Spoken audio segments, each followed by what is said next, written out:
काहे हमके बनवला गरीब दैबा। काहे हमके बनवला गरीब दैबा।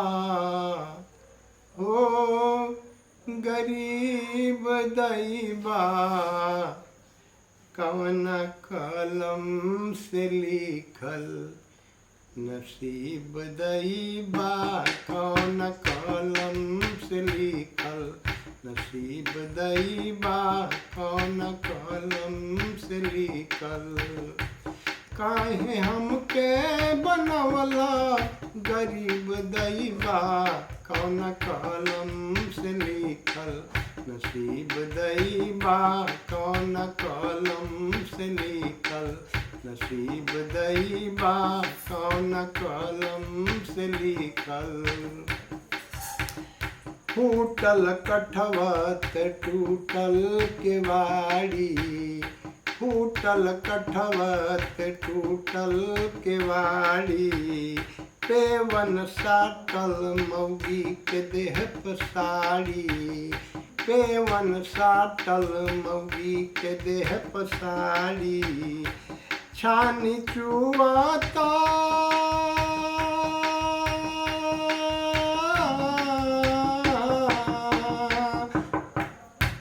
छानी चुआता किस्मत अजीब दैबा। कौन कलम से लिखल नसीब दैबा। कौन कलम से लिखल नसीब दैबा। कौन कलम से लिखल। अन्न के दाना अन्न के डगरल दाना न घर में। अन्न के डगरल दाना न घर में। खट खट देह टूटल ही उमर में। खट खट देह टूटल ही उमर में। दुख में केहू ना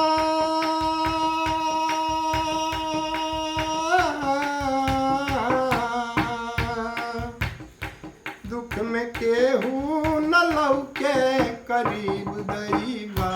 कौन कलम से लिखल नसीब दैबा।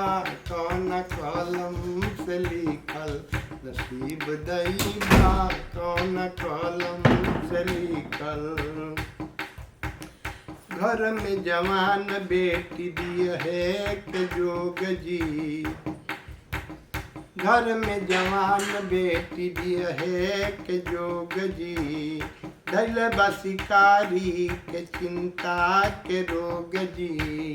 धैल बसिकारी के चिंता के रोग जी। भूषण सूझे ना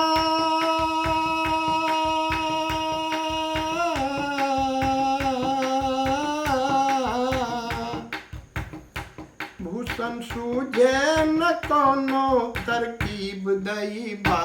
कौन कलम से लिखल नसीब दैबा। कौन कलम से लिखल नसीब दैबा।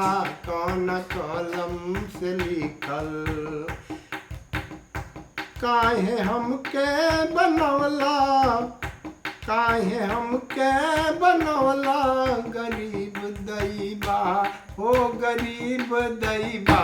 कौन कलम से लिखल नसीब दैबा।